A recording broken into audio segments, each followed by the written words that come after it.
My Lord Ike. Welcome to the Old SwitchAroo, where we're talking gaming retro with Mike and Jaymo. I'm Mike. And I'm sorry, I'm Jaymo. We're the often imitated, never emulated retro gaming podcast diving deep into the Nintendo Switch Online Nintendo Classics catalog. Today we are fortifying our defenses and our friendships with Fire Emblem Path of Radiance for the Nintendo GameCube in an episode we are calling Hitting the Griddy. If you like what you hear, don't forget to like, subscribe, and of course, play along. Now, Mike, first of all, the Griddy, are you familiar? I'm not sure what you're doing. It's a viral touchdown dance, but the grid E, we're hitting the grid E. You know what's better than that pun? We have recently hit our first 500 subscribers on YouTube. Congratulations, buddy. I think that's proof that we're getting plenty of shrugs online, but we could definitely use a few more buds. Any idea where we can find some dank, high quality bud? I feel like that had a second meaning that I'm not aware of.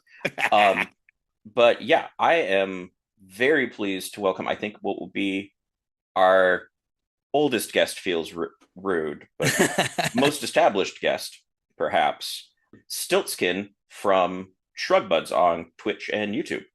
Hey, what's up, guys? Nice to meet you. I'm Rumpelstiltskin from the Fairy Tales. Yeah, And yeah, I'm cool with you calling me old. I own it, you know what I mean? I'm 5,000. In case you're not familiar with me. I've been around for quite a while. I've seen a lot of things. And I'm excited to talk about some video games with you guys though, because I love video games. Despite my old age, believe it or not, I can't get enough of them. you people who aren't, watching on Zoom right now, he has impeccable skin, stilt skin. That is smooth as butter and kind of green like old butter. How do you pull that off? Here's the thing. I'm immortal, so I don't age quite the same, and I get heavy amounts of Botox, facelifts, and I have this beard too, which covers up my turkey wobble. What is that called? The waddle. The waddle. Yeah, I've got a pretty dangly one underneath this, but you can't see it. So I think one obvious question would be, when did you first get exposure to video games? Like, did you start with like the thing that was like Pong, but on an oscilloscope in like the 60s, or did you get in with gaming later?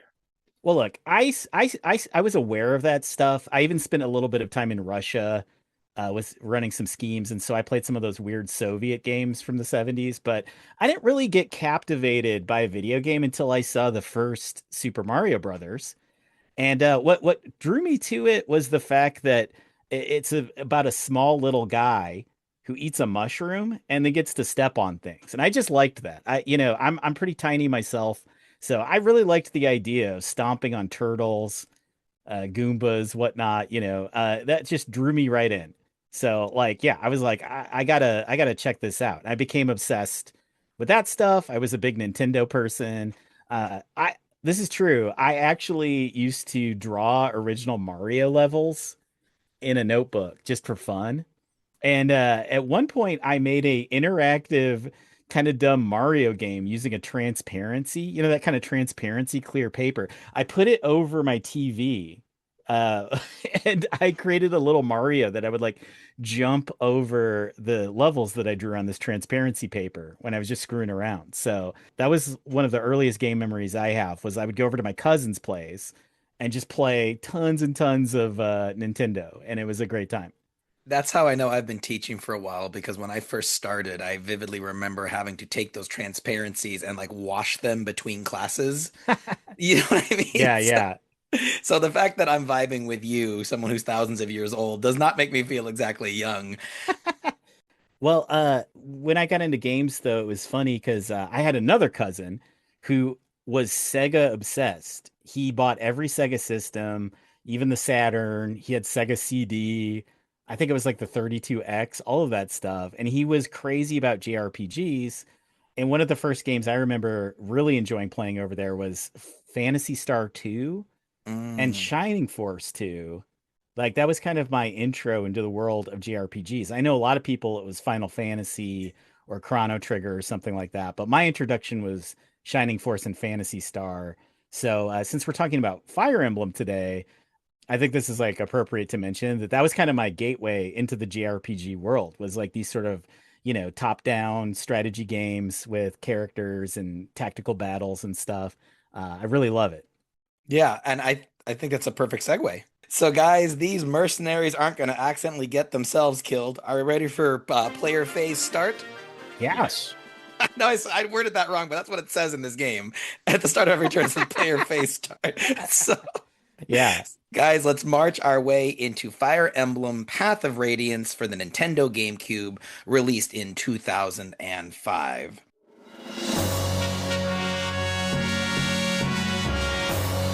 As described on Nintendo Switch Online, this installment of the classic strategy role-playing series Fire Emblem was released for the Nintendo GameCube system in 2005.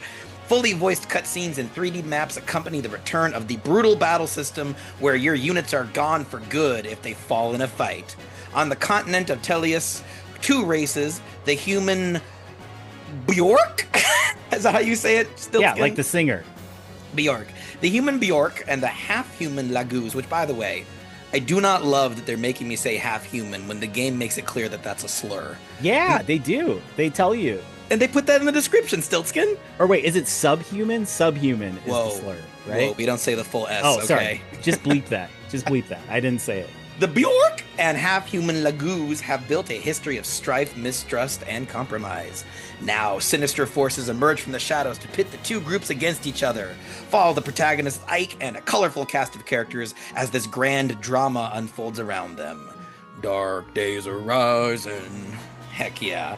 The human and half human thing feels like a weird line that's getting drawn because they make it a point. They're like, well, when we say human, we mean it derogatorily too. That's true. How does that, then how are you still, the logistics of that do not make sense to me of how people are offended by things in that context where it's like, but is this like one of these like Jabba, you're a wonderful human being things where like the offense of like subhuman is that you're associating them with humans? Yeah, yeah. I get your logic. And you know what? Stiltskin recently published a video about perspective bias when Harvey shrunk all down and could have used that Mario star to grow bigger. Oh yeah, yeah, yeah. That's a fun episode. Yes. Freaking hilarious. But I also realized that I'm like, can you believe they put that slur? But also in the game, human is the slur. Yeah. So, Yeah, that character tells you, he's like, if you meet one of my people and they refer to you as a human, they don't like you. So don't trust them. I thought that was interesting. Stiltskin, can I ask a potentially messed up question before we Sure. get into this game? Absolutely. What are you? Like, That's a good question. you have People, pointed ears. yes. Here's the thing. I hatched out of an egg. I don't know my family. I took a 23andMe once. I've got a little bit of elf, a little bit of gnome. I got a lot of little different stuff. But yes, as far as I know, I'm just a mythical creature that torments people and offers them Faustian bargains, you know? Beautiful. Glad you're here. What's your favorite Faustian bargain? Well, I mean, here's the thing. Like anything that I get something for, I'm into, you know. So like I'm most famous for the whole like spinning straw into gold thing, which I've mentioned before, ticks me off because like it's the one time I screwed up, like a massive failure. I'm usually very successful in all my tricks and whatnot. But you know, I've helped some people become president. I've helped some people, become celebrities. I've helped some people get music careers with my magic. So, you know, I've been all over the place. Some of your favorite cultural icons, they've given me a baby for. So, it's true. I know you can't name names, but what does it rhyme with? Let's just say, Smell Smiv Smavo, a certain band from the 90s, may not have been as popular if they didn't give me a firstborn each. Let's just say that. All right. Well, speaking of popularity, let's take a look at the box art, since that was often people's first impressions here. Mike, would you mind describing the GameCube box art for our audio listeners? So for me, the part that stands out the most is the very cool title of Fire Emblem with the fire effects around it. Yeah, the font. I think that part's not the font part. It's the shading on it. But then we've got Ike below holding a sword. Kind of stabbing the customer if you think about it. Like it's coming right at us. In the bottom right, we've got sort of a long line of knights or soldiers. I can't tell if those are spears or banners. I think they're both. And then a couple characters that I am not quite recognizing, including like a golden angel looking thing in the background. Yeah, Those are the heron characters that are pretty central to the plot. And then in the top left, you got the villains. Stiltskin, are we feeling this cover? I like it okay. I think the art's kind of cool. It's got a cool composition and stuff, but it is kind of some of these not grayscale, what is it? Sepia toned people in the Yeah. background kind of blur together. It's all right. It's not my favorite Fire Emblem cover, I guess. And when he says sepia tone people, just so everyone's clear, the whole box art has like a kind of a brownish color to it. He's not being weird Yeah. with the subhuman comments again. No, it's not Uh, racial. right. For those who listening audio, that might have been a strange comment without the visual, but it's funny that Mike likes the actual Fire Emblem logo because this was before the actual Fire Emblem font had been established. In Fire Emblem games for the last five or six of them, you've had like this very signature sort of tilted Fire Emblem, almost like italics with an F that kind of evokes a blade. And so, I don't know, there's something about the GameCube box art that just to me feels a tad generic, a little kind of like bargain bin at Walmart kind of find. I don't know if that makes sense to you guys, but yeah, no, I would say mid. I'd agree with Stiltskin. This feels like also almost just like cover of generic anime Yeah, movie. yeah. Yeah. Like it doesn't have the "that was awesome, I'll tell someone about it" thing. Yeah, 100%, 100%. So got some behind the scenes trivia for Fire Emblem Path of Radiance. The game's lead developer was Toru Nahiro. We enjoyed his work in a previous season when we covered Metroid and Kid Icarus on the NES. Oh yeah. And we will see him again pretty much whenever we cover Fire Emblem. This dude has 28 Fire Emblem games under his belt, if you can believe that. Path of Radiance is specifically the ninth Fire Emblem game in the series, but it was only the third to ever be released in North America, and was the first ever installment for home consoles, fulfilling a lifelong dream of the devs to see Fire Emblem on their television screens, which I thought was kind of funny since I played most of it in handheld mode on my Switch. So the game they were so excited to be on television, I played off television. According to an interview with Nintendo Dream, transitioning the series to 3D proved extremely challenging for the dev team, leading Narahiro to estimate that the shipped game was only about 70% complete. Although, interestingly enough, he was referring to elements such as simplified animations and cut features like a dedicated battle arena, not the story itself. Stiltskin, would you be surprised to hear that he considers the game 30% unfinished? Well, I can say I've actually played quite a few Fire Emblems, and I played the Game Boy Advance one that came out before this. I don't know what the Japanese name is, but in America it's just Fire Emblem. And the animation, even though it's pixel art, is so beautiful. Like everything has like such a fluid motion to it. When you have the little there's like a dancer class that you can like rejuvenate a character and give them an additional turn, and they like play a flute and they do this little like kicking dance motion, and I loved watching that animation every single time. This game, what kind of shocked me is that the animations are kind of janky despite this huge step forward for the series. It's 3D, you've got these big maps and stuff like that. There's a lot of janky little things, like for example the horses run really weird, like both of their front legs move in tandem, which is just not how a horse moves. One leg goes in front of the other. So it looks really weird to have this horse kind of running with both legs. It's hard to describe, but it just looks off. Even the way Ike holds his sword looks a little strange. He kind of like is holding it above his head in one hand, and it's a very stiff animation when he attacks. So I believe that. I bet this was a very challenging game for the team to make, and so I'm not surprised that maybe they struggled to get it done on time because this stuff is hard. I don't want to sound like a spoiled gamer that's just like, oh, this sucks. But I definitely felt some rough around the edges presentation stuff compared to some of the other Fire Emblem games. Two parts that both feel related to that would be, so like the description mentioned fully voiced cutscenes, of which I feel like I saw like one or two, There's six total. six total. Most of what I would think of as a cutscene wasn't, or was not, wasn't voiced, not wasn't a cutscene. Right. And a lot of those were just relying on the regular game mechanics to do the animation. Right. So that also has me wondering if part of that animation thing would have been more custom animation in the things that I would consider to be cutscenes, because sometimes it didn't really make a difference, and sometimes it looked a little bit weird to try and take like what they had as a battle animation and put it into a story plot point. Yeah, I guess for those who haven't played it, we should just clarify this game tells its story in essentially three different ways. One is fully animated, kind of Pixar style, full computer animation with voice acting, and there's 6 movies of that. Then there's story told through the in-game engine, where you actually see the polygonal characters kind of running around and interacting, and that looks kind of janky. And then most of the story is told in classic Fire Emblem style of the two characters, mostly static images on the screen and then text boxes. I would also say there's the map ones where you've got the That map and that's true. more info. The scrolling text a la Star Wars. Dang I love a good map. it. Lots of different narrative. That was a reference to something. I know it was, Mike. No, that's just a reference to me being a nerd. Oh, okay.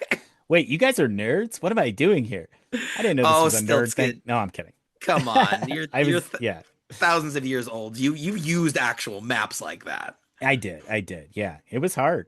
You get lost super easy. There's no thing to orient you. I guess the sun would be what orients you. Got to make a left at the third inverted V. What the heck?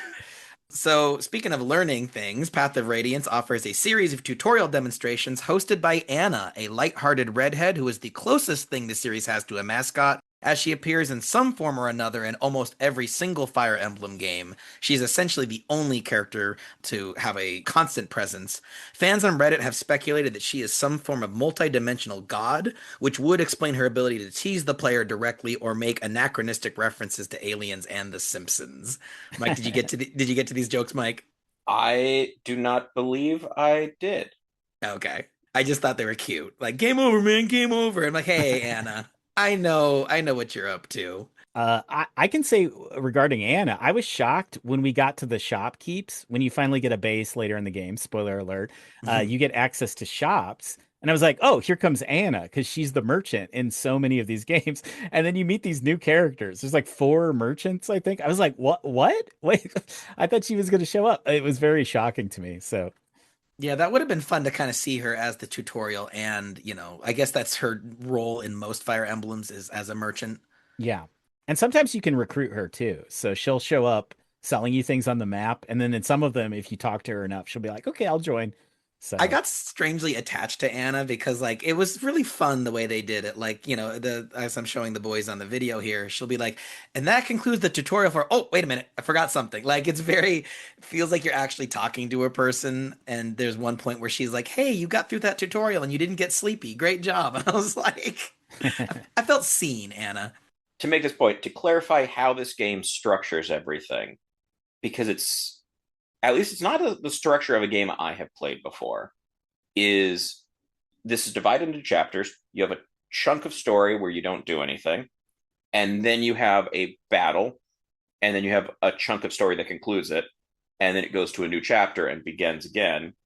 And when we get those bases, that kind of adds a step of chunk of story, base, chunk of story, I think. Yeah. And so it is much more episodic than I had realized it would be compared to, open world, move around to your next destination, or something that's a bit more consistently linear without those breaks. And so tutorials apparently unlock each chapter. And there's a few tutorials that it will go like, hey, would you like this tutorial? And every time I'm like, yes, I would like that tutorial. And then it's something like chapter 9, I discovered that there was a bunch of other tutorials that I wasn't aware of because it didn't tell me that they were there. Is that under info? I believe so. I Yeah. think something like that. Yeah, you go into there and then it's like, oh, there's a bunch of tutorials for things I've already done. That would have been helpful. It felt weirdly hidden because when new things would show up, many of the other things would like switch the text color. Yeah. It's funny because like the info thing was blinking for me, but I never clicked it. I was like, I know how to play this game. But then later on, I was like, nothing really taught me how to do that. But apparently it was there the whole time, I'm guessing.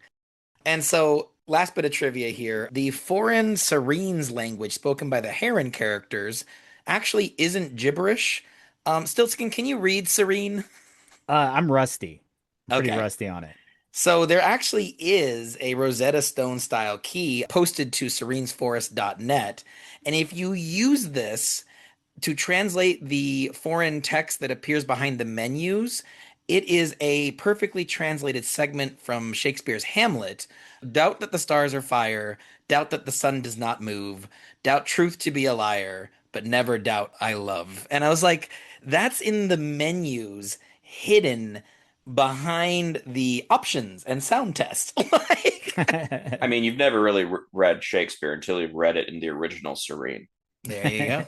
There you go. I just love finding out things. That was the thing that Mike was bragging about being able to speak Skywook. What is it, Mike? What's the Wookiee language? Shriwook, though I can read Arabesh.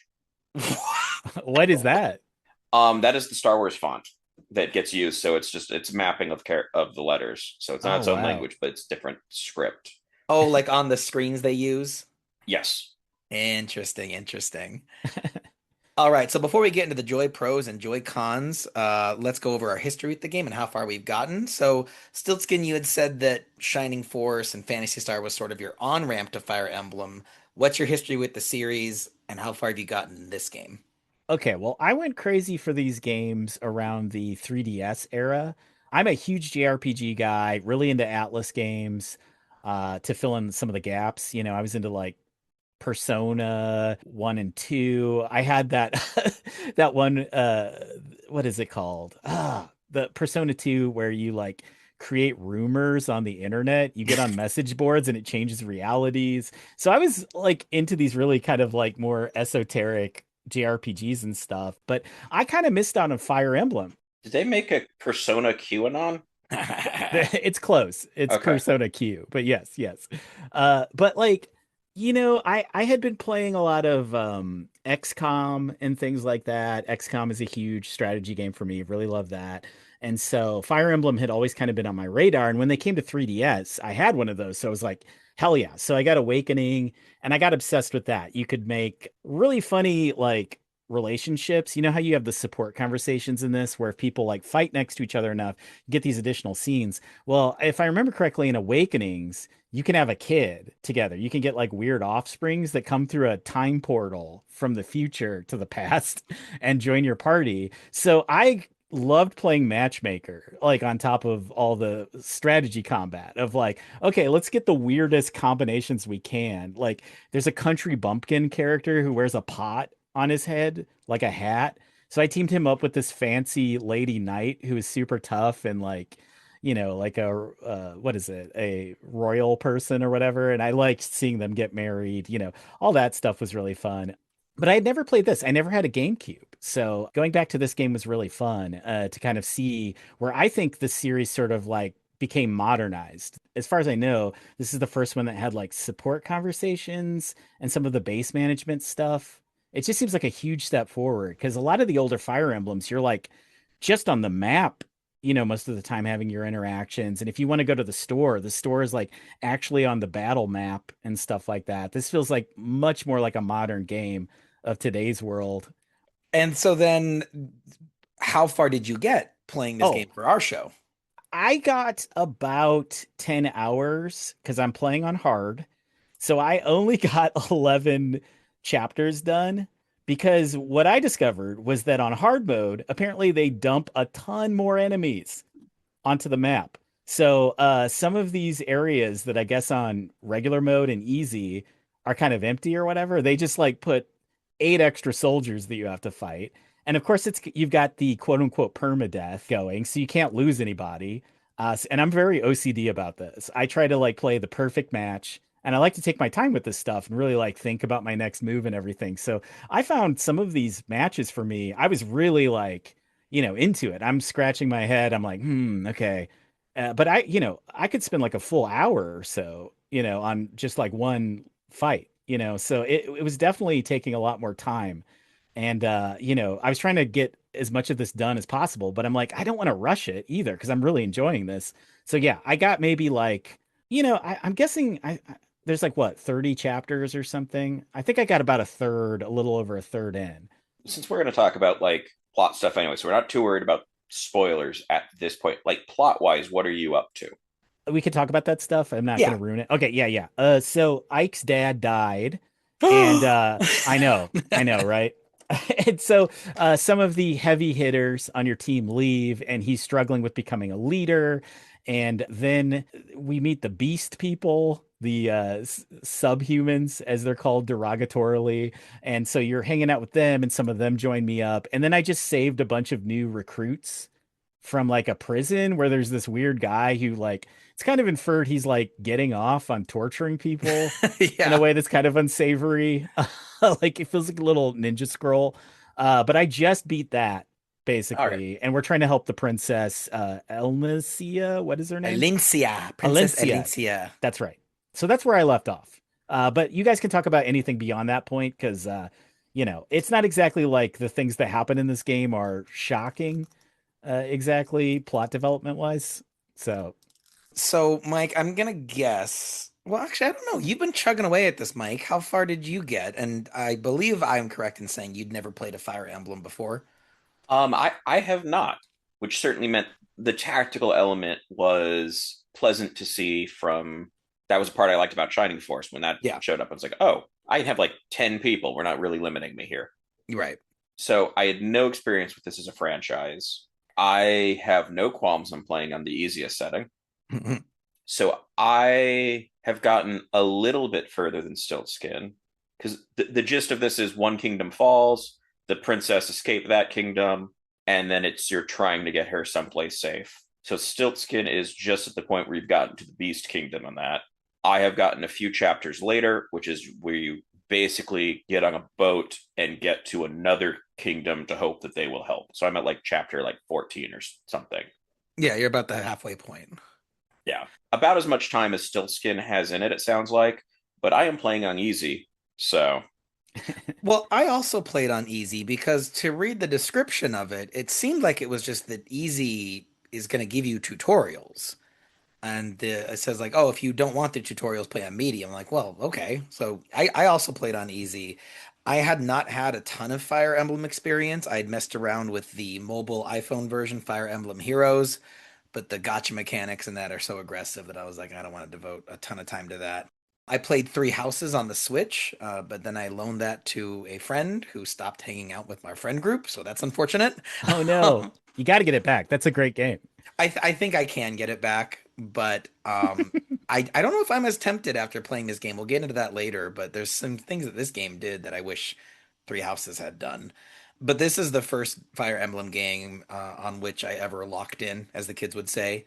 And I'm pretty proud to say that after moderate use of save states on Nintendo Classics, 29 hours and 39 minutes later, I Nintendo did beat Path of Radiance last night. Wow. Nintendo Family Computer. Mike, I couldn't find my phone, so that's the all sound right. effect. Congratulations. Thank you. Thank you. And also, I will note, because I get a lot of grief for using rewinds, GameCube emulator on Switch 2 does not have rewind. It has save states. So I am guilty of what I'm guessing Stiltskin did, where it's like, okay, save state. Oh, person died, not on my watch. Reload that save state. We're doing that again. Um, I I, kept forgetting. I kept forgetting to oh, do. I had to restart some of the fights from scratch because I just wasn't happy about how they were going. yeah. Uh, I don't know. Yeah, I wish there was rewind sometimes because I'd be like, oh crap, I should have done a save state. I didn't. Yeah, and there's also sometimes you just misclick and you're like, well, that's not really my fault. I Yeah, mean, I yeah. guess it is technically. I was gonna say in a turn-based game, I don't really think that there's a distinction between rewind and save state, other than you have to like have an extra button click, but it's not mechanically changing much. Yeah, it's just to constantly be making save states kind of sucks the fun out of it. Yeah, I did at some point just decide, well, this is going so badly. I'd like to see what happens when I like lose Yeah. because it's like I've got a saved game. I'll go back to that. Well, let's see what happens if I kind of let the party get wiped. Oh my God. I was gonna bring that up. Did any of you lose a character and watch the cutscene that happens? Well, you mean the little text box? Yes, yes. Or Yep. like, the little plot scene because we always call it permadeath. Everyone's always like, "Oh, those games have permadeath." But I think it's kind of funny that they don't die. They're just like, "Oh, I messed up." And like Ike is like, "Oh, okay, go relax." And then you get a cutscene where they're like, "Yeah, I really blew it, huh?" Like after they're like, "I guess I'll still travel with you, but I can't fight anymore." So it's not really permadeath. It's like they kind of take a break or something. I feel like I got a permadeath. The implication was they were dead. Really? What Stiltskin's referring to is that story essential characters will go owie and just rest for the rest of the game and be like, I'm embarrassed, I can't go fight anymore. But the side characters who are not essential to the story will absolutely beef it and beef it permanently. I lost quite a few. I think Oh throughout the wow. game. Yeah, oh yeah. I lost like 12 people to get to the end of this game. But so Stiltskin, you've seen a lot of people die, thousands of Yes, of years old, right? course.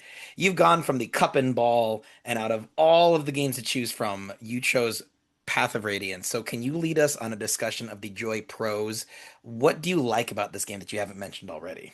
Okay, well, you know what I like about these games is I think even though the plots aren't that mind-blowing, I think they incorporate the game mechanics into the story in a way that's kind of underrated. Like for example, in this game, you don't have access to a base or your money or any of those extra mechanics where you can outfit people or give them extra XP because you're just a kid working for your dad and his mercenary group.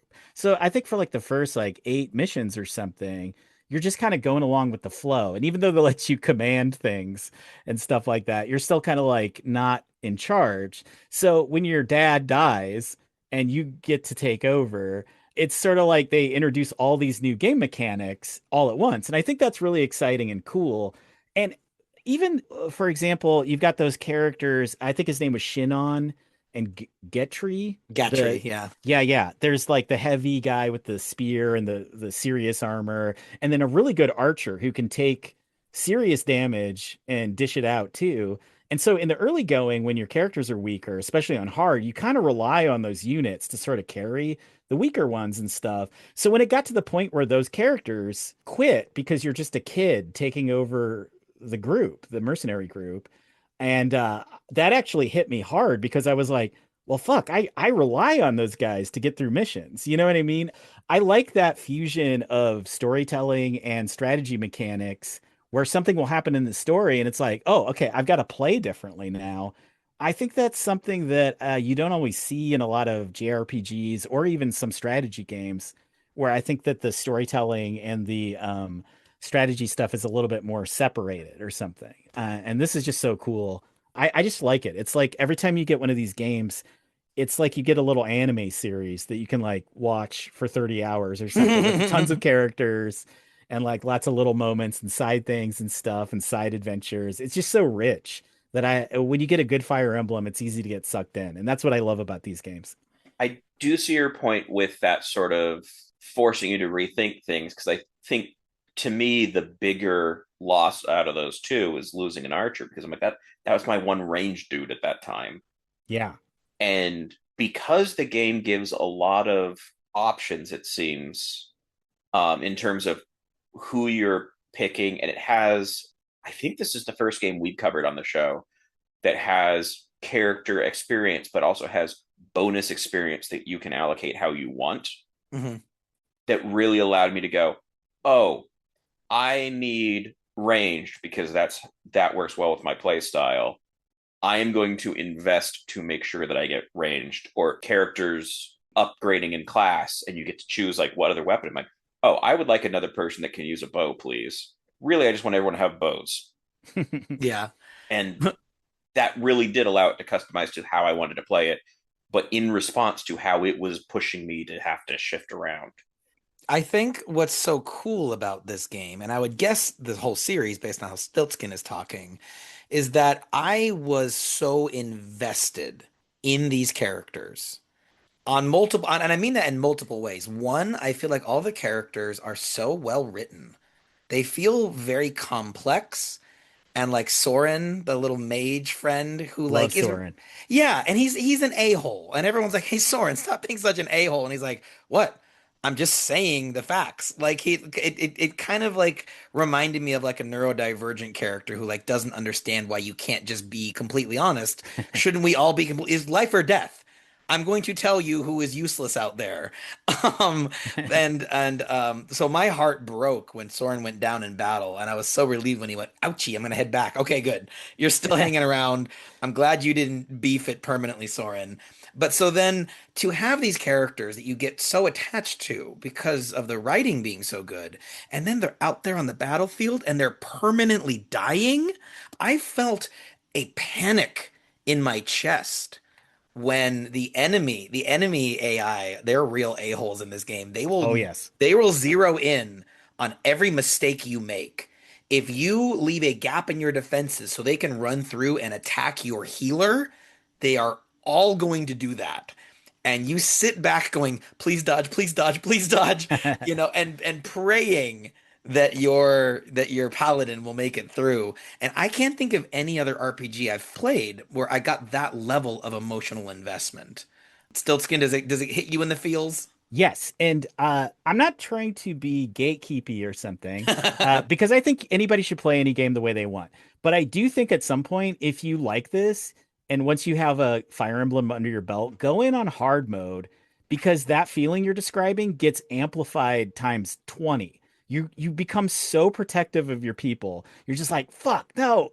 And like if you think they're nasty on easy, they are so scummy on hard. I had some of the enemies surprise me. I had a couple enemies run away from me and go heal in the corner of the map.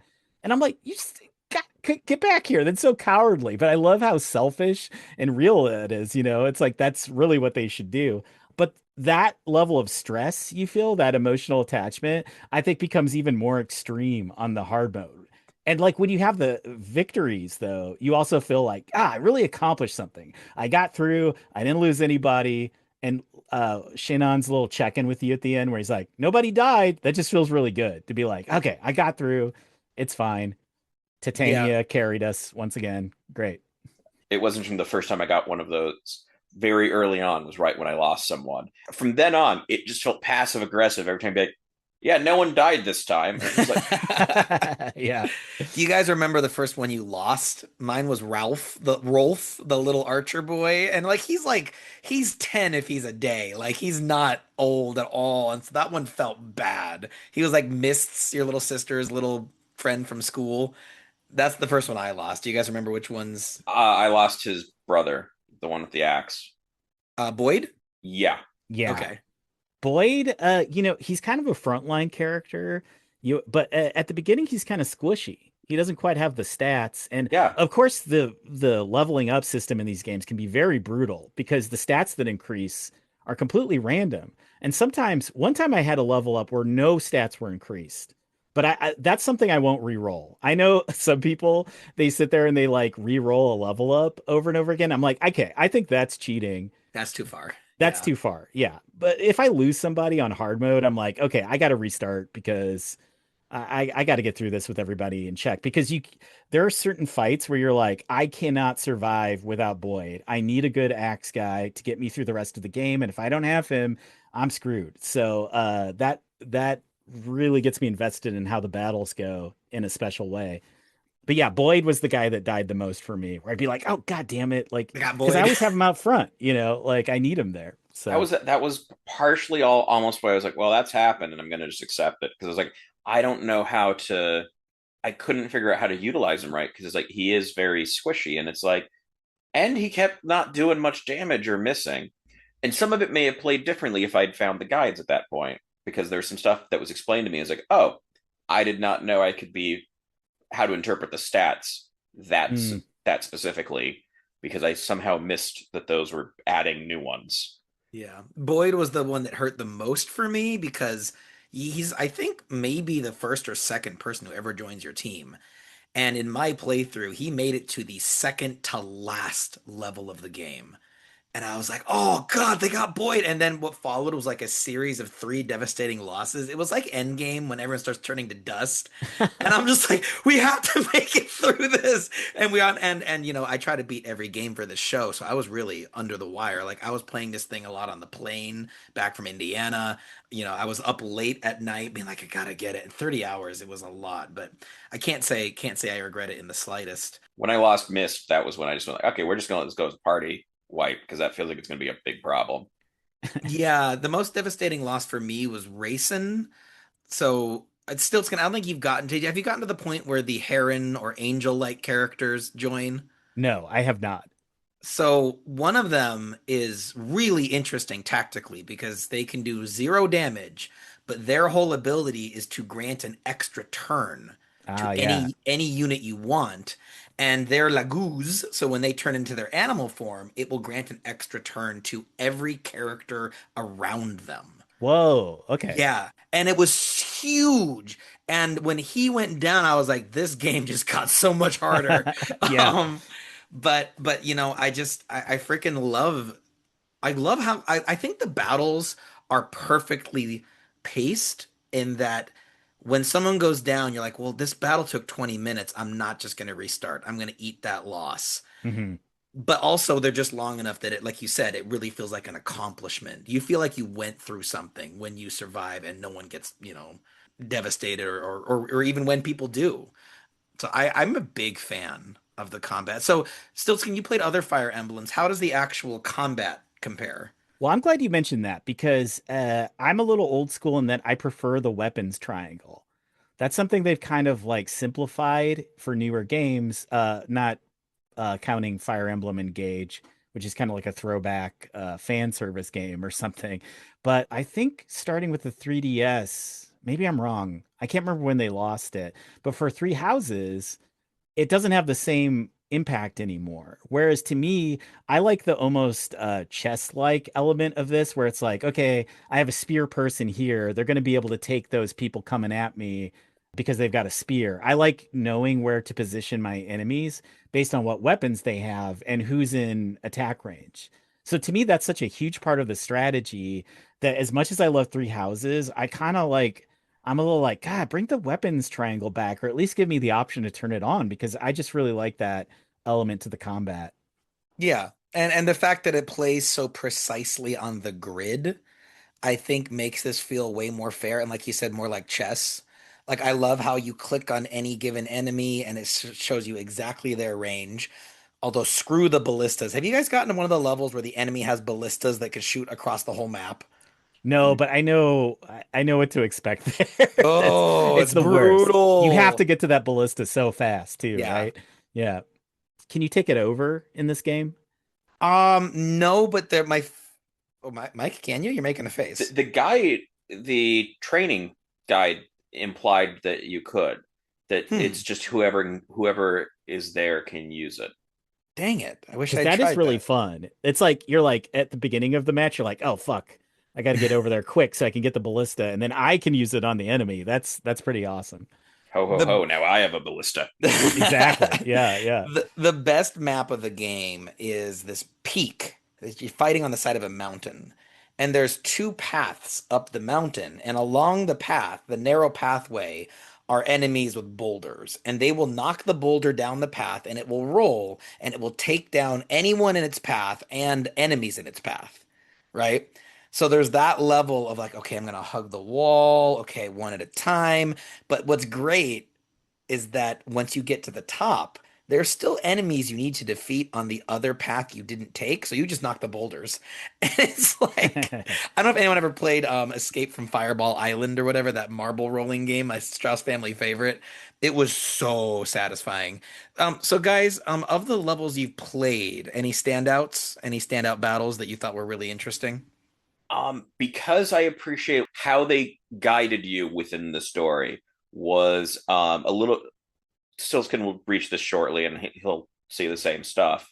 There's a battle that takes place on three boats Yeah. where you are basically coming in to reinforce one of the ships, and the other two ships there are three pathways connecting them. And like two chapters earlier in one of these conversations at base with random dude, which is like, hey, you don't know who I am. What would you do in this situation? And it turns out that he's like the twin brother of one of the other merchants. Okay. And it's like they're playing some war game. And it's basically this whole discussion of like, oh, so what I would do is put my strongest units to block the bridges so that I can maintain control of those points. And then if I don't attack, I'm not dealing with counterattacks, so they're taking less damage, and I can have ranged attacks coming from either magic or arrows behind. And it's like that all makes sense. Side bit, and then like two chapters later, I see that setup. I'm like, oh, you guys put this in here so that someone would have that, and if they're stuck, hopefully they'd remember, oh, the game explained a tactic to use here because you just put your tankiest units there, and then you can have anyone else that's weaker in the background attacking, and they're all pretty much safe. That's really funny. The game taught you something just through this random conversation. Yeah. They just planted it a few chapters earlier, so that if and it's a fully optional, going into the conversations you can have at the base. Yeah. That kind of world building is like why I think this is the top tier strategy game franchise, at least coming out of Japan. Yeah. Not counting PC stuff or whatever. It's just like what you're talking about. You can just have these little rich interactions that it's so seamless the way it blends together. Yeah, sorry, I didn't mean to cut you off. I just was trying to piggyback on. I love it.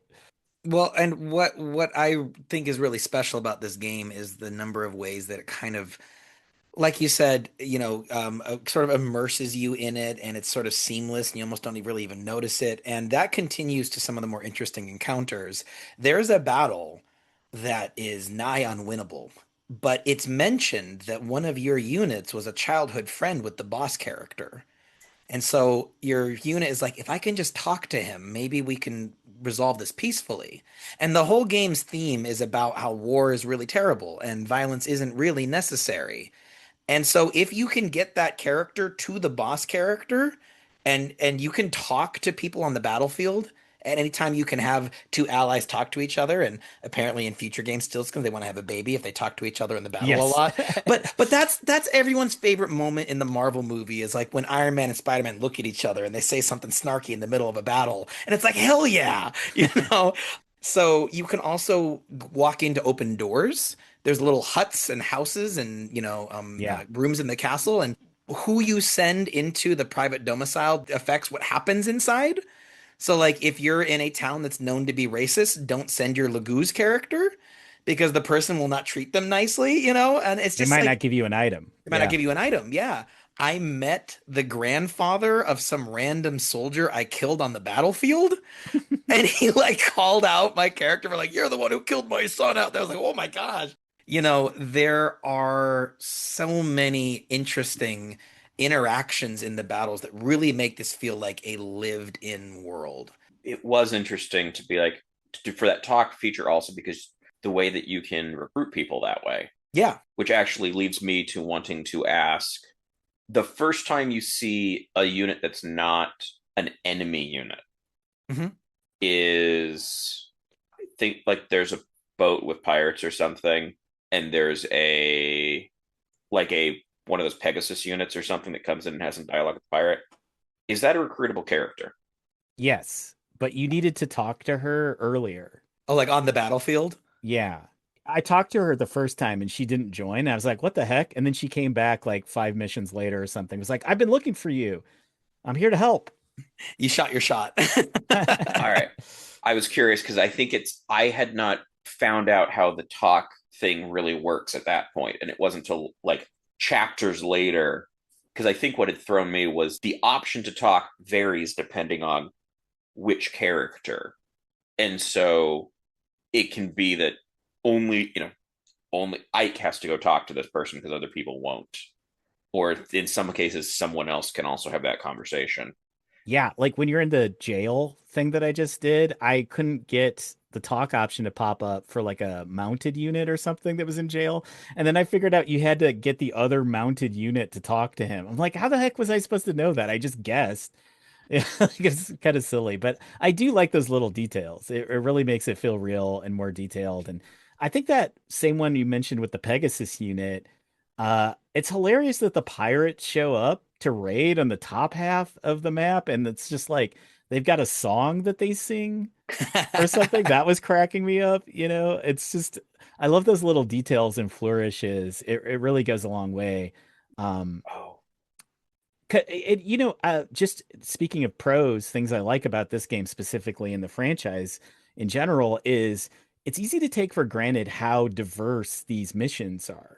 I played Triangle Strategy last year. Has anybody played that? That's the really one with the really pretty 2D art, right? Yeah, I think it's from the Octopath Traveler team or whatever. Um, That's a game that I really enjoyed the story elements because you have to convince people in your party to vote on things. And it's like the story stuff was fantastic. I thought it was really good, but every single like battle kind of had the same layout of like, all right, you got to turtle up, go into the corner, protect your weak units, put the front people in front. And just by the end of the game, I was like, I'm not enjoying the combat very much because I feel like they're not throwing enough wrenches at me, or, I'm not like coming up with a new strategy I've never tried before. Whereas I think the variety in these games is really wonderful. Like even sometimes they're just like, all right, just survive this somehow for 8 turns. That's kind of fun, versus like route the enemy or get to the escape. Yeah, the one that I never really understood the purpose of differentiating was that there's seize and there's arrive. And the arrive objective means any character has to reach the space, and seize means it has to be Ike. And I was points of like, Ike's not the best person in my team here. I'm Team Titania. Um, Right. but it's just I thought that was a weird distinction. And there's also some weird emphasis put on Ike. Like one of the cool things is that Ike can issue commands to the other characters, and you can issue commands to your actual team or the NPC helpers who are nearby, and you can say like, "Hey, rally on me," or "Go to this area," or "Avoid combatants," or whatever. And it's a great feature because some of these maps are real big, and you're like, I'm going to be spending the next 4 turns just moving. I don't want to have to individually move every character, and there's no enemy around me. So I'm just going to have Ike tell everyone to follow, and now we're really cruising through the game. But sometimes I would end the turn as Ike, and I feel like I should still be able to issue those blanket commands. It's weird that I mean, I get thematically why only Ike can do that, but now I'm having to manually move characters. I don't know. It'd be like if in StarCraft you could only do the click and drag if you had certain people selected. I just found it a little strange. I just want to step back slightly because there's 2 points with number one with those pirates that show up the first time. The boss on that, I think, is a pun name. Okay. What is it? So it is spelled Havetti. Havati? I think it's Havati. Like Uh, Hawaii. no, have at ye like a Oh, I pirate. have at you. Okay, okay. I was Come thinking of on. the cheese Havarti at first. I was like, Havarti? Like I was trying to figure it Stiltskin, out. you've probably been on a boat with actual pirates. Like, and I don't mean like pirates like Somali pirates. I mean like pirates, eye patch pirates. Have you? Yeah. Yeah, it's not as cool as you think It it's smells gonna be. probably. It's got to Yeah, it smell. smells. They're not good conversation either. You don't Yeah, want to talk to pirates for like 2 weeks. yeah. And then also boat related. The level that I said was a great level. I have a solid boat theme going here because you bring up the game mode things of different objectives. Yeah. On that boat level, there are chests, Okay. and they're just kind of sitting there. And that one was just a like survive 10 turns, I think. And I think presumably what happens is if you just defend and don't do anything else, you survive 10 turns and then enemies leave. Right. I, because I am trying to farm XP as much as I can, I'm like, well, I'm not just going to survive. I am going to kill them all if I can. At which point the crows decide to show up and they're just like, they're fighting amongst themselves. Let's take all their treasure. And the birds kind of just keep flying in so long as there's turns left. I don't know how many, but they kept coming for me. They keep flying in and going straight for chests that are unopened. And if they open a chest, you can kill them and basically get whatever item was in there. And so I have some fancy weapons no one can use right now that came out of those. And it was a point where I'm like, can I figure out how to get the characters I'm not controlling to please stop attacking birds until they after they open things? Because that would be great. Because the NPC stuff was like killing them, and it's like, no, I need them to open stuff so I can loot their corpses for, I Right. guess, your items. So I guess maybe that's probably why they were not as keen on that. It's interesting because that becomes a mechanic in the game at every level past that point when there's chests on the map. Stiltskin, have you gotten to this point where random thieves show up and start to loot the chests that are on the map? Yeah, yeah. That is also like a pretty standard thing that happens. It drives you nuts too, because like a lot of this is just across the entire franchise. You'll see like a room up in the left corner of a map that has like 6 juicy treasure chests in it, and then Yeah. there's like a thief unit. You're like, oh, that son of a bitch. He's heading for that room. I got to get there first. So even though you have another objectives, you're kind of like, can I create a second team to go over there and get the good weapons? Because that good weapon can make a huge difference later. Maybe there's a hammer in there, something that like gets cuts through armor. Like that stuff is so valuable. The stuff you can't get in stores. So yeah, I love having multiple goals like that. It's so fun. Items that money can't buy, like the knives of Kwansu. Okay. Way over my head. But it's just another example of this game being really brilliantly developed because what they're doing there is they're going, okay, this map is huge, and we know that you're going to be tempted to spend all the turns required to trek over there and get those treasure chests.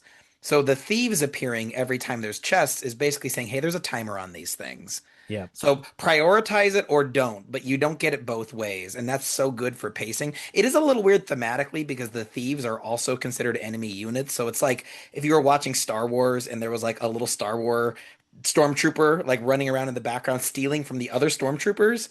I'm like, what's going on there? I mean, they're still an enemy to you. Sure, sure. And Stiltskin, that would normally be you, right? Running around in the background with the treasure chests. I'm more into having other people do my dirty work for me. I like Okay. I wheel and deal and get them to do stuff for me in Okay. exchange for something. But Weird. yeah. I mean, I would definitely get you guys to steal stuff for me if I could. I would steal anything for you, Stiltskin. I love you. Careful. Well, Be careful. he'd try. That's true. I've been fighting along you with this whole Zoom. I've got a little stat boost from being near you now.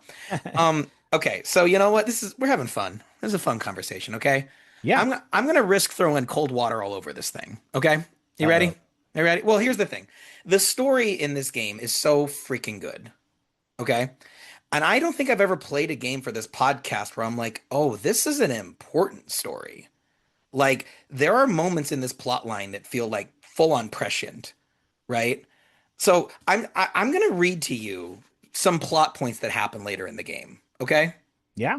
And draw your own freaking conclusions, everybody, okay?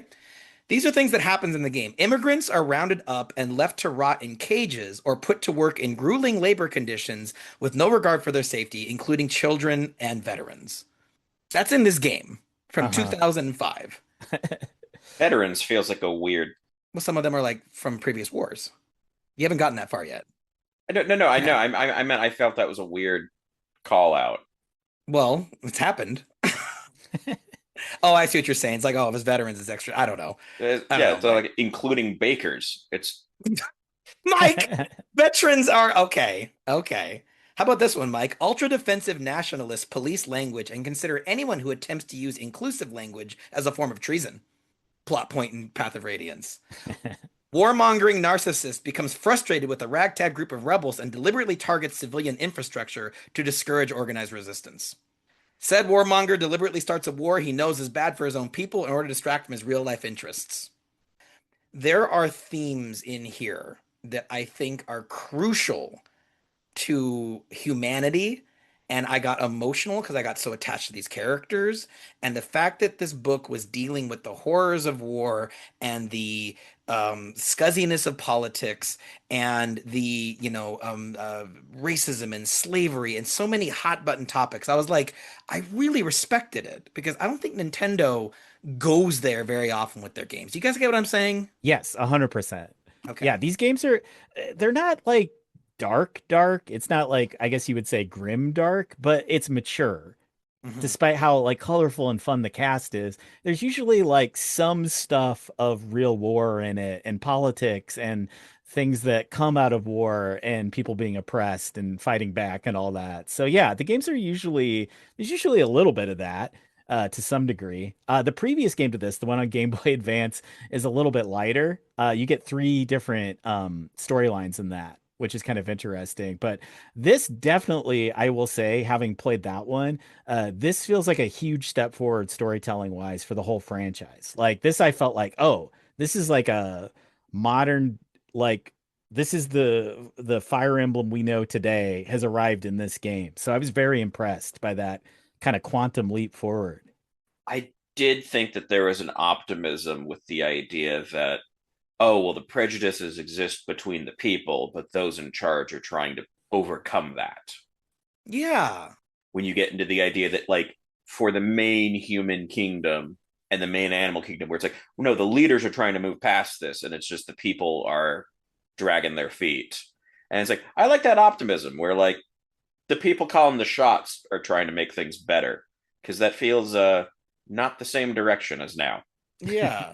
I particularly love the. Did you guys get to the little girl who's kind of running the kingdom? I forget what her name is, but she's trying to do reparations because her people did terrible things to the bird people, and she's acknowledging it and she apologizes, and it's like this really powerful moment. I'm like, Nintendo, freaking go in there, Nintendo. Yeah, okay, you know what? Can I make us a little more immature? Can we get to our mini game minute? Anything else we love about Path of Radiance before we go on to our halftime show? Oh God, I feel like I've been heaping so much praise. It's a I don't lot of know good if stuff. A I lot of don't know good if we can stuff. handle anymore. Mike, anything else to praise? I have been digging the music. Yeah. Oh yeah, yeah. It is one of those repeated battle themes, but I never get tired of hearing it. And it's so funny. It's just the what does it call that? The trumpet every time Like the turn fanfare. starts. Fanfare. That's Yeah, yeah, exactly it. yeah. And it's just there's something about and then when the enemy and it's like, oh God. Yeah, Like, it emotionally directs you in a way because you're like, no, I can't lose somebody. Don't die. Everybody hold it together. The music is so good at that. It's very funny too when like you've cleared out the map and it goes through all the different themes really quick. So it'll play like the NPC music because they have yeah, their own music. yeah. You'll hear like a second of that, then the enemy, and then back to you. I don't know. That was cracking me up a little bit. Yeah, it cycles through. Da-da-da-da, ba-da-da-da, ba-da-da-da, go Yeah. back. Yeah, exactly. And then also, just appreciating music and visual cues. Like the first time one of my characters evolved, they can level up into a stronger second class. And it's a really cool cutscene because like the sun breaks through the clouds and it's like the path of radiance. There it is. It did the thing, right? And Boyd was my first one to evolve. So when he died at the end of the game, it was really brutal. It was like, I don't know, like if He was my Charizard first to died and evolve because he evolved into a corpse. ooh, that's devolve, that's devolution.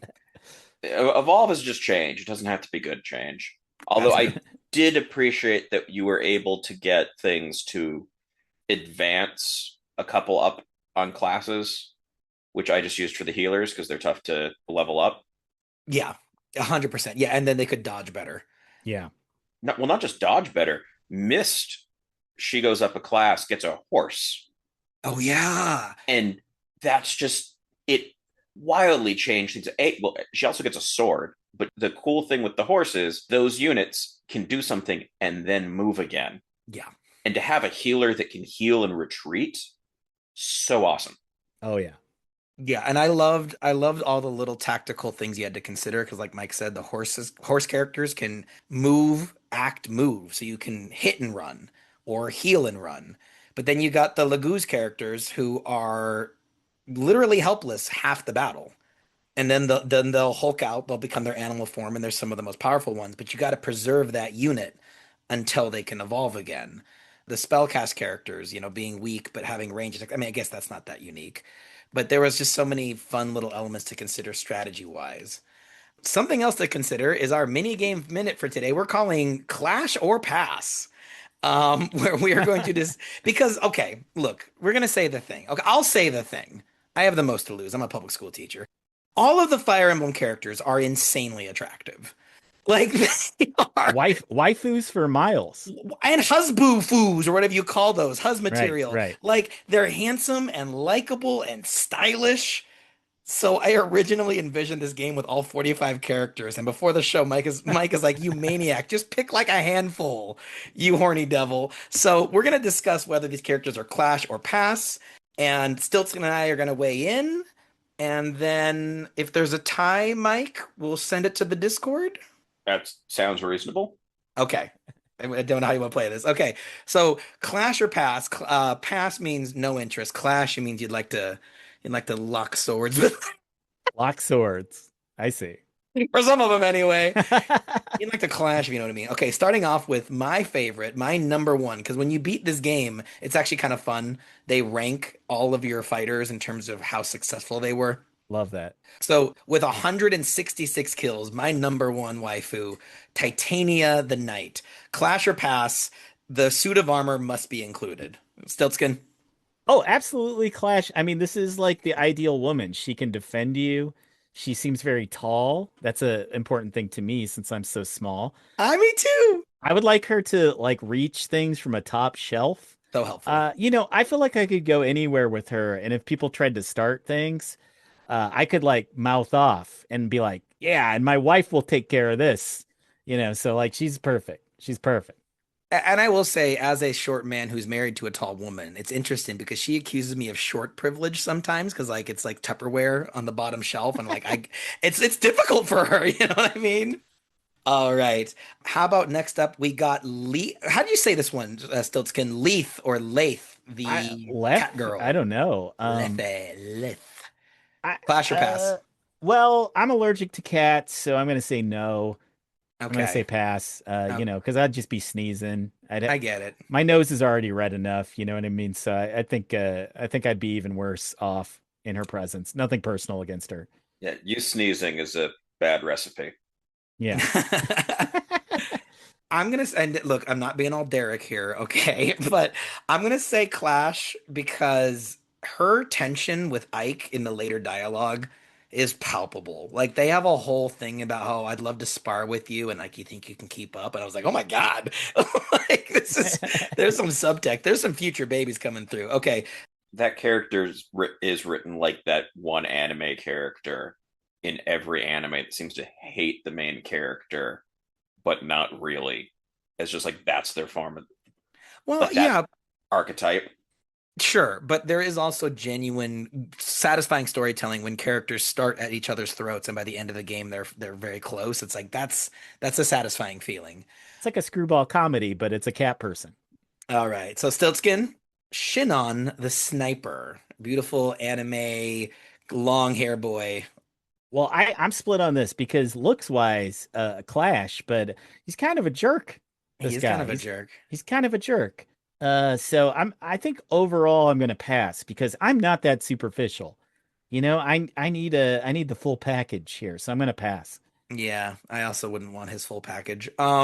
It's he's interesting though because like you guys mentioned, he'll leave. He'll just be like, "Oh, there's a kid in charge. I'm out of here." You can get him back, or you can kill him later in the game. Love that. Yeah, and so like when I took him down, and I was like, "Oh, I probably didn't have to do that." Like, I felt kind of torn because it was like I can't think of a lot of RPGs. Well, that's not true. Almost every RPG has the character who becomes a traitor.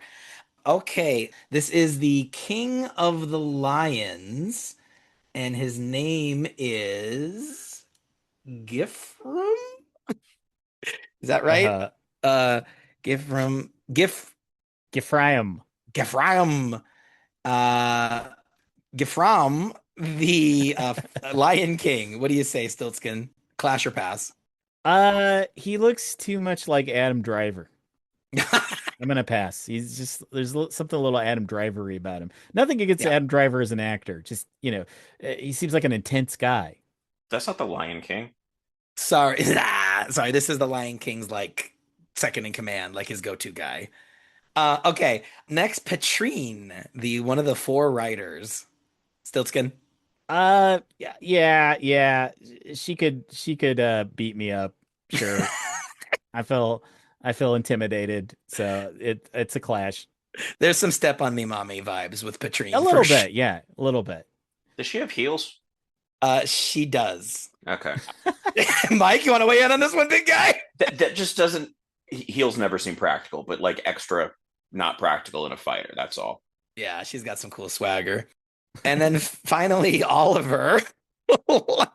Like, I know we're not doing Mary Clash Kill, but I would kill Oliver. He's the creep who like enslaves the Lagoos. So you have to say pass or kill, right? Stiltskin. Well, I would, but that outfit is quite something. I mean, this picture you picked is quite fetching. I like he's like got like slashes of clothing, tantalizing little slivers of skin showing. And he's also bald.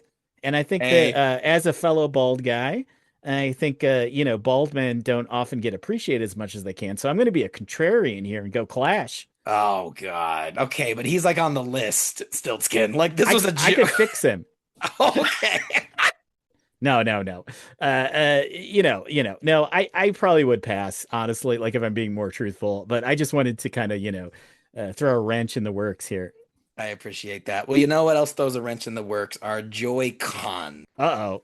This game ain't perfect, Stiltskin. It's really good. I think we've made that clear. What frustrates you about this game? I could say one thing. When we got the shops, they introduce you to the characters and stuff like that. And it's like, oh, cool. I get to buy weapons. Cause by that point, you've gone through a lot of battles and you're kind of running out. So you're like, okay, great. It took me like 30 minutes to figure out where to freaking buy your weapons. It was so aggravating. You have to go to like the character's status page or something or his inventory and then go down and there's like an option for shop rather than it just being part of the menu of different things you can do at your base. And I'm like, this is so complicated in a way that doesn't make sense. It's like there's certain quality of life features that they hadn't quite gotten down yet. And I don't mean to sound too negative about this because I think there's a lot they do right, but that was annoying to me. I that was the most agitated I got playing this was trying to figure out where to frickin' buy stuff. And I don't understand exactly, like, or didn't go down the path because I don't know if I'm going to end up in a path I can't reverse with the distinction between the armory, where you can buy the ready to go weapons that have some weapons, but not all. And sometimes the steel versions are there and sometimes they're not. And I don't know why. And I haven't figured that out. But there's also a forge where you can like do like custom weapons. But I don't really understand what that's going to do because it's like I can just buy the weapons. I'm not really sure in what way the forging is adding something. So the forge mechanic, it's not very well explained unless it's in one of those tutorials that neither you nor I clicked on, but you can pick a weapon type, including the spell books, which I thought was interesting. Like I never would think of a book as being forged, Right. but you can customize the stats yourself. So you customize its accuracy, its likeliness to get a critical hit, how much damage it does, and how many times per turn you can use it. And all of those stats cost money to upgrade. So what I would do between each match is that I would pick one character who didn't have any good weapons because they broke, and I would max out their weapon, and you can change the name and the color of it. And then I'm okay, okay, that person's set. Interestingly, you can only forge one item per intermission, I guess we'll call it. But it's the base menu, like Stiltskin said, it's very clunky. In order to like trade items, you have to select each character individually. You have to give and take items from a convoy. Yeah. Sometimes you'll forge a weapon, not realizing that the character you wanted to use it can't because their skill isn't high enough. Right. And I think that this game would do very well with a remake. Like let's up the graphics, let's speed up the animation cycle because like I love the animated fight scenes, but my God, it took me 30 hours to beat the game with animations off. And animation on is adding 10 to 15 seconds of every attack. Yeah. The fact that you can't fast forward at will for certain fights is a huge downgrade Yeah. in this version. I agree with that. That really bummed me out. I will say they thought to let you pick specific units where you will see the animation. So if there's one you particularly like, you can customize it that way, but you can't do that with enemies. I kind of feel like, okay, I'm fighting this boss. I kind of wish I could see the cool cutscene, but Stiltskin's waiting and I got to beat this game. So sorry, I'm just going to kind of blitzkrieg through it. So And on hard mode, there's way more enemies. So like the enemy turn takes like a longer time because they'll add like in some cases I looked it up just to see there's like 14 more enemies on a map. that's insane. And it's just a lot. It's a lot to deal with crowd control wise, just waiting to see where everybody's moving. I don't know. Yeah, there's certain things that like weren't quite up to snuff. I was curious about this. I'm going to ask you, did you know what things like the seraph robe did? Was that confusing to you when you got those kind of items? Partially confusing. Okay. I think it's because I think the Seraph Robe was one of the ones that did this. That was I used it and it went away. Yeah. Mhm. And That is, in my experience, not how clothes work. I don't know, Mike. Look at Oliver with his clothes ripping away in the sensuous rips, like Stiltskin was saying. Yeah, I'm gonna borrow that look. It, It's it, great. Yeah, so like that bit through me. I did appreciate that there was the help option if you could figure out how to. The fact that you could go in and see stuff, and there was a button you can hit, and then it would highlight things and it would explain what it was useful. yeah. Weirdly hard to use, like weirdly hard to activate because you had to be on the right screen for it. And it'd be like, I want to know what that thing is there. Why does help not work on this screen? But if I go to a slightly different screen, it will.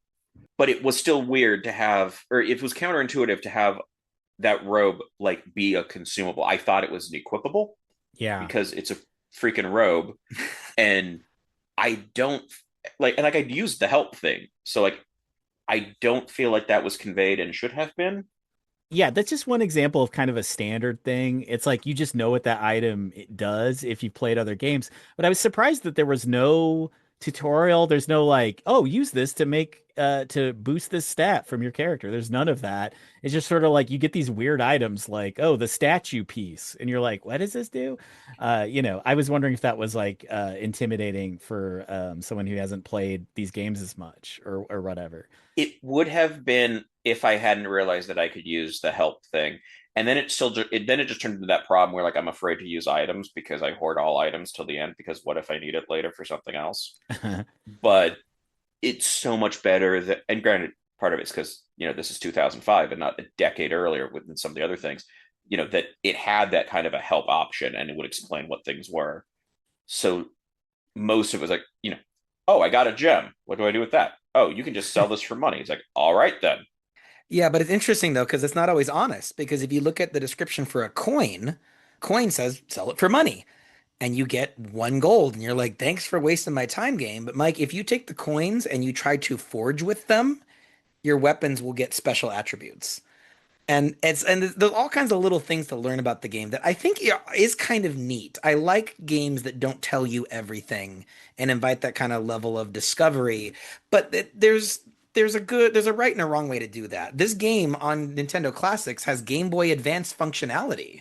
When this was released on the GameCube, the original GameCube, there was a cable where you could connect a Game Boy Advance into the controller port. And for some of the advanced games like Final Fantasy Crystal Chronicles, you could actually play using the Game Boy screen. Wow. It was like Wii U a decade before that was a thing. And so that's on here. And I was like, ah, man, that sucks. I wish I could get the stuff that was unlocked. No, they thought about that. All the Game Boy Advance content is already unlocked for you on Nintendo Classics. Oh, that's cool. Right, but did it tell me that? No. No. It gets you a couple of extra battle maps and some art. So nothing too essential, but it's like neat, but I wish you'd made it more clear. Same thing with the menus. Like it's cool, but I wish it was less clunky and a little bit more natural. So they do know that you can unlock things for modern consoles on Nintendo Switch Online. Yes. SP mode, bring it back. This is nitpicky, but while we're talking about the help menus, I found it confusing when I did a couple times go in to look for help.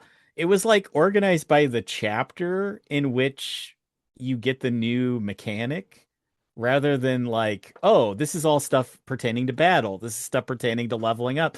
Maybe I'm wrong, but like I remember thinking that's weird. Why would I be like, oh yeah, they introduced that in chapter 7, so I should go to the chapter 7 section of help.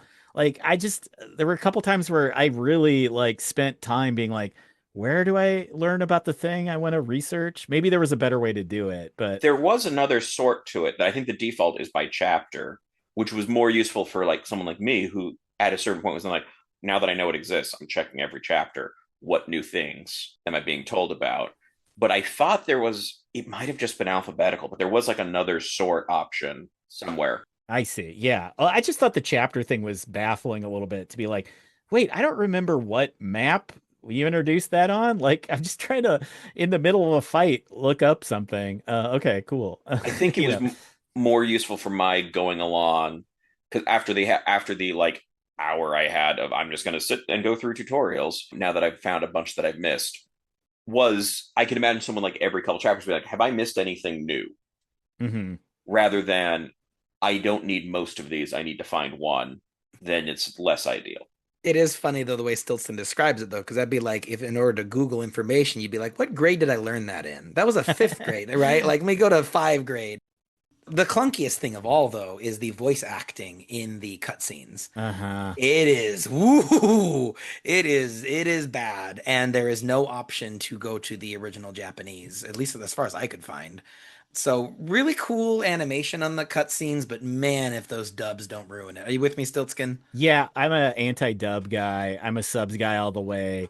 I try not to be too gatekeepy or like nerdy about this stuff, but like Japanese actors a lot of times bring these like little nuances to the characters and stuff. And I feel like a lot of American voice actors are yelling. It's like they're just projecting all the time. They're like, Ike, get over here. You have to do the thing now. I'm like, why is everybody screaming in anime dubs? I don't get it.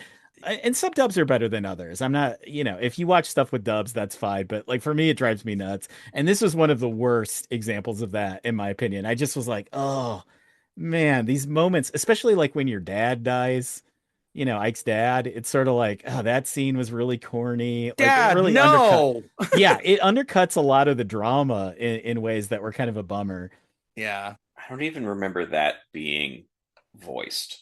I mean, they were there, but the best line of dialogue in the whole game is gate kept Stiltskin behind a decision that I don't think anybody makes.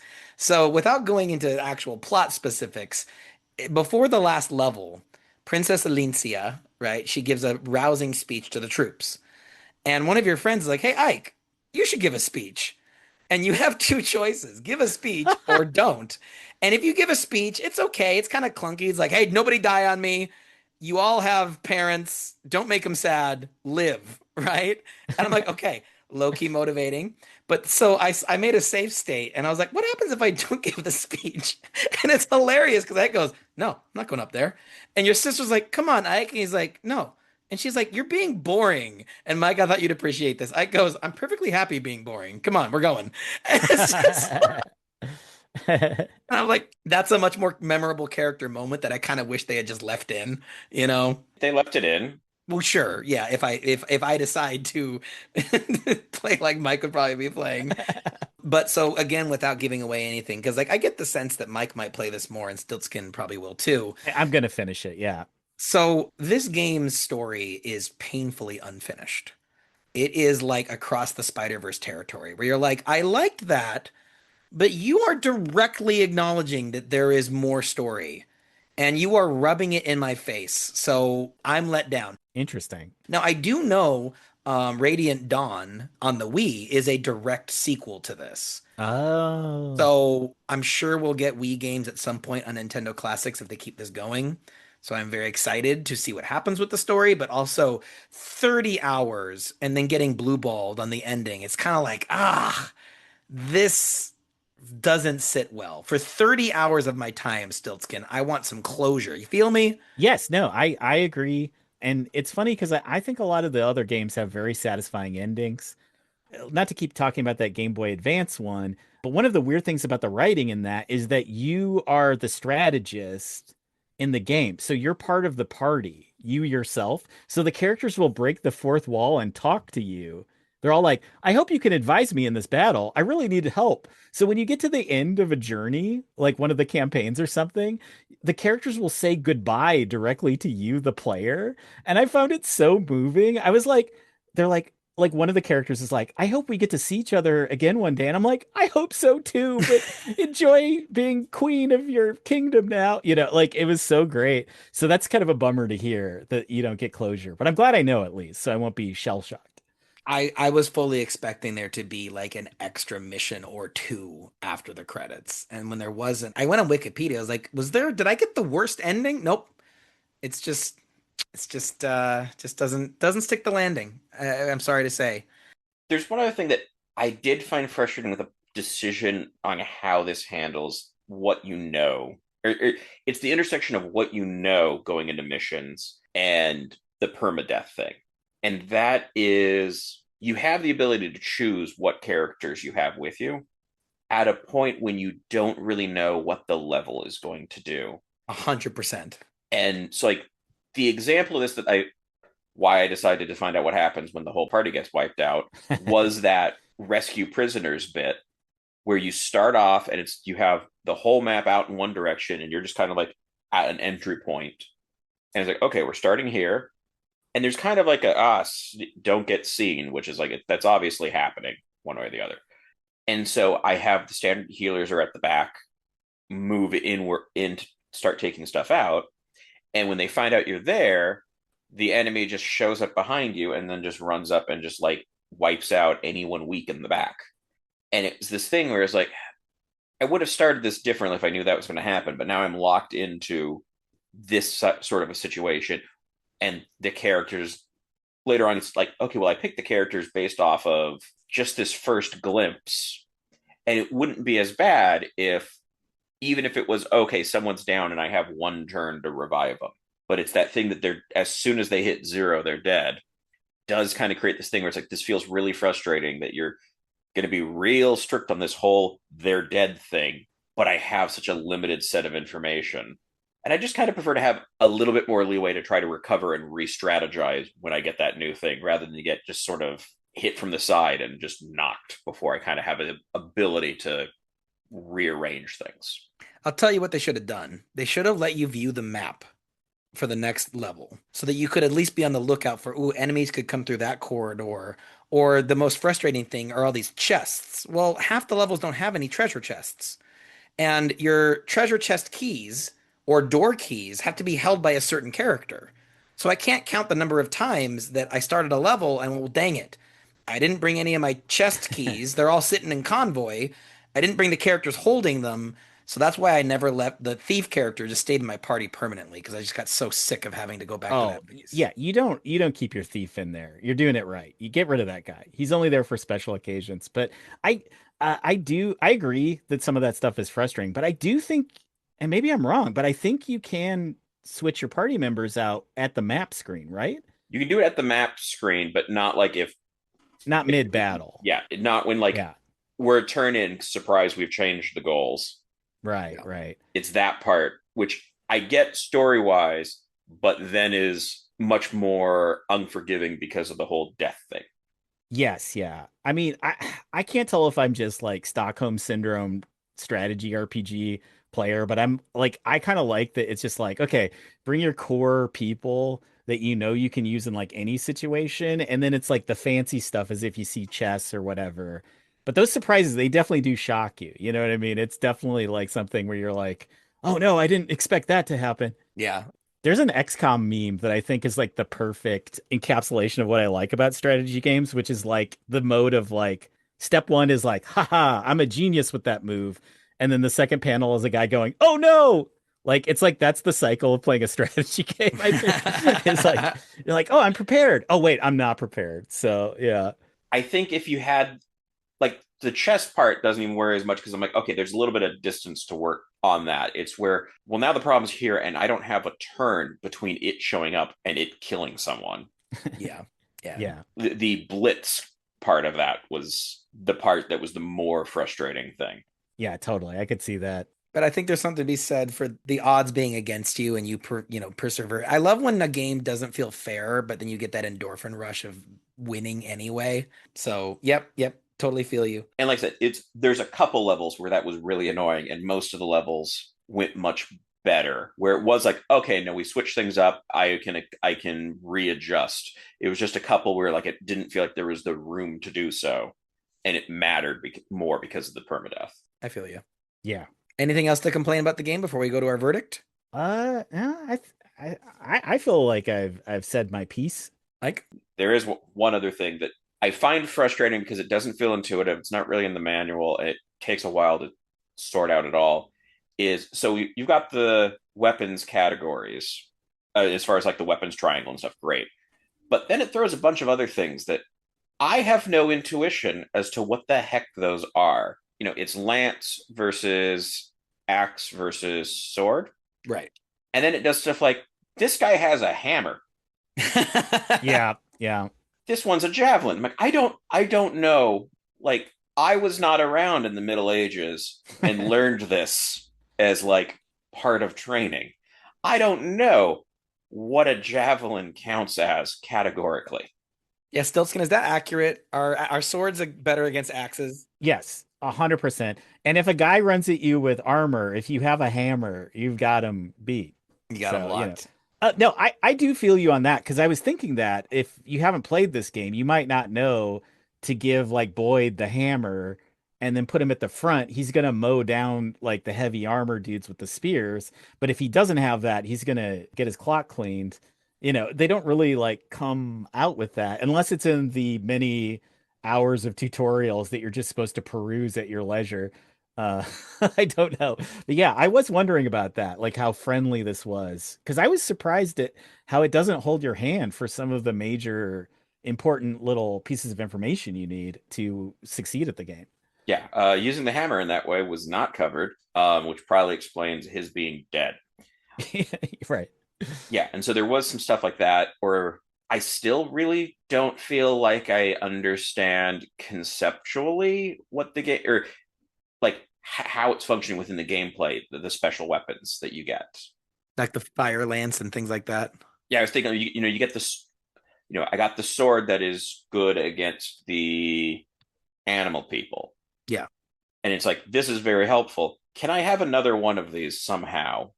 Kind of things, and figuring out which of those are obtainable and which ones aren't, or to what extent, which is more just I still don't feel like I have a sense of how the game thinks about that. Like, that's what I thought the forging was going to be, actually, was like, oh, you can forge another one of these weapons that's good against, or the armor piercing sword or something.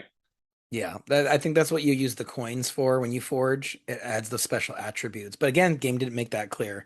And I mentioned that Soren went down early in my game. I didn't get another magic user for like 10 levels, but goddamn, I found a lot of magic tomes I couldn't use. Oh, Or like, oh, I got picking up all these arrows. Too bad Shinon left me. Like it would have been nice. So Yeah. so you only had him as your magic user for a long stretch? and I Tunnelf also died. Look, I have a problem with protecting the big brains. What was the other one you had? Tunnelf, I think is his name, the kid in Okay. the orange. Did you get the girl that looks like she's from Sailor Moon?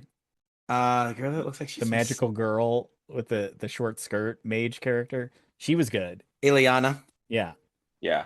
She was the one where I discovered oh, talking to enemies can be useful.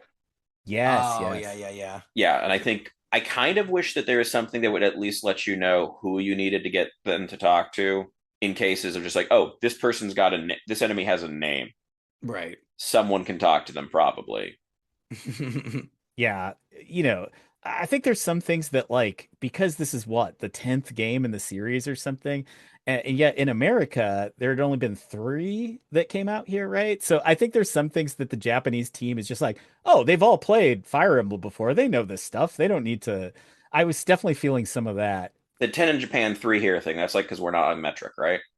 Yeah, right. All right. Well, guys, on that note, I think that brings us to the moment of truth. We've covered the Joy Pros, the Joy Cons, and every bit in between. So it's time to declare Fire Emblem Radiance, Path of Radiance. I can do The this. path of your radius. The path of your radius, the diameter, Be as an a arc. Nintendo or a NintenDO'N't. Stiltskin, you pick this game. What say ye? Nintendo do it, but I'm biased. I love this franchise. I think it's great. I think most of the time, if you pick up a Fire Emblem title of some kind, it's going to give you a memorable story. But it's a lot of game. It's a big undertaking. I think what makes this great is that it's a very full game on this Nintendo Switch service. I feel like it's a great value because I remember when these games, especially the Wii one, it used to go for like $400 on eBay or something like that. These are very rare games, this GameCube one. I just think it's an incredible value that you can pay the little subscription fee and get access to this. So I'm having a blast playing this. I'm going to play it at my own leisure over the next couple weeks, slow style, I think, and just have a good time. I really recommend it. Yeah, my $1 million idea is that on Nintendo Classics there should be a little thing when you pick the game that tells you how much the game is worth on like eBay. So like so you can be like I'm playing a $500 game for like $20 a month right now or whatever. Or you can watch it drop when it comes out on the Nintendo Classics. Yeah. Like you could see the price plummet. I mean, I think that's there'd be a whole streaming category of let's play games that nobody wants. $3, the bargain bin basement. Right. I agree with you. Path of Radiance is a fantastic game. It's fun, it's compelling, likable characters. The story feels not only well written, but important for the times that we're living in. And I think Nintendo Classics might be the perfect way to experience this game because, like Stiltskin said, it's affordable, but also the ability to use save states. It kind of lets you undo like those oopsies that didn't really feel like my fault. Like we said, the menus are clunky, and so being able to save state and undo damage that I did without actually losing that much progress. Right. I think it's a Super Nintendo, bordering on Nintendo 64, but because of the way the game did not stick the landing, I don't feel like I can give it the highest of praise, but definitely Super Nintendo for me. Mike, are you gonna complete the trilogy here, clean sweep? I think I would go Nintendo on this for me. I think it has a lot that works for it tactically. I think I am less swayed by the story per se. Not that it's bad, just that it's that part doesn't feel standout for the most part to me. But I like that sort of tactical sense. I think it does it really well. I think it's got a lot that just because it could, the ability to select enemies and see where they can move to and where they can attack from, for example, is just so nice that it feels like a lot of the tools are there to figure things out. The extent that once I understood it, the way that I could figure out who was going to be doing how much damage to who really changed how I was playing it. So it does have a lot there. I think it does end up being a pretty solid entry. And so where did you rank it out of our 112 games we've covered so far? I personally, I put it very high, at 13 out of 112. Wow. Yeah, I really love this game. I put it right below Pokemon Snap and right above Killer Instinct, which is a weird chunk. We got fighting game, strategy, Pokemon picture sim, but I just think there's a level of quality in all three of those products that I think they're all really good games bordering on must plays. Where did you put it in your rankings, Mike? I put it at 24th, Okay. which puts it right behind Mario's Picross and above Earthbound. Wow. Yeah. So let's close Uh, out with. Wait, one quick thing. I want to say, because this is the only time I've been on your show, Mm. it's my number one game, but Oh, unfortunately, it's also my last place. So it's both the best game I played for your podcast and the worst. it's true. Averages out. Good news and bad news for Fire Emblem. That's highs and lows, buddy. I love it. So let's close out with our and standings. Not Mike, not JMO, but the and in between, the mathematical average of my ranking and Mike's. Where did Fire Emblem Path of Radiance land in our combined list? It has ended up tied for 11th with Ninja Gaiden Wow. and The Legend of Zelda Four Swords, Whoa. which puts Whoa. it one spot below Ocarina of Time and right above Sonic the Hedgehog Spinball. Mike ranking Sonic Spinball as like third has really carried that game, Mike. That's what happens when you ask me to rank things, and then I rank things the way I feel they should be ranked. All right. I do remember that being fun, though. Sonic Thank you. Spinball. I remember that being fun. I haven't played it since the 90s, though. So, But would you agree that it is a little worse than Fire Emblem and that Fire Emblem is a little worse than Ocarina? Do you think this is a good spot for it, Stiltskin? this is subjective. I don't know. Like, all this stuff is so subjective because like Ocarina of Time, I didn't play that at the time, so I don't have the same connection to it that some people do, where that was like their Zelda game, you know what I mean? So like I don't know. I've never connected to that Zelda very much. I'm kind of a weirdo there. I don't know. I don't know how I feel about these rankings. Ninja Gaiden is great, but I haven't played that in a long time. I don't know. I don't know how I'd feel about it now? I will say this does also put it just a few spots ahead of the first Shining Force. Yeah, we really like Shining Force. I'd agree with that. I love Shining Force, but it's a little primitive now. This feels like the natural evolution of what the Shining Force. I haven't played the newer Shining games, but I hope they're like Fire Emblem because it is fantastic. Well, guys, we're gonna call that game over for today. Stiltskin, thank you so much for going on this adventure with us. Of course. Before we banish you to oblivion by saying your name 3 times in a row, where can our viewers go to find Shrugbuds and anything else you'd like to plug? Okay, well, you can find us on YouTube. We've got an animated series. So if you're curious about me and my friend Harvey and how we met and what our life is like, we've got a little animated show. It's got some fun cameos. It's a good time. On twitch.com/shrugbuds on Tuesdays and Thursdays at 6:30 Pacific time, we do a stream where we watch weird movies, quote unquote bad movies. We're very bad movie positive. I don't even like saying bad movie, but sometimes that helps people understand what we watch. We watch all kinds of stuff. It's all over the place. We do our little commentary on it, but we also do comedy segments. We read Heathcliff comics together. And I record songs about the users and stuff like that. So there's a lot of stuff going on in our Twitch. There's all these like weird in jokes and stuff like that. It's a whole little mini universe for you to check out. So definitely come join. It's very inclusive. Everybody's welcome. And we'll roll out the red carpet for you if you decide to come to our stream. I would like to put full blame on you that as of today, I now have Heathcliff comics showing up in my Facebook algorithm, which is not a thing it's supposed to even know about. That's amazing. That's how they get you. And Stiltskin, did you ever shake the mental image of Powder's butt from your mind, or did I just put that back in there? It's back now.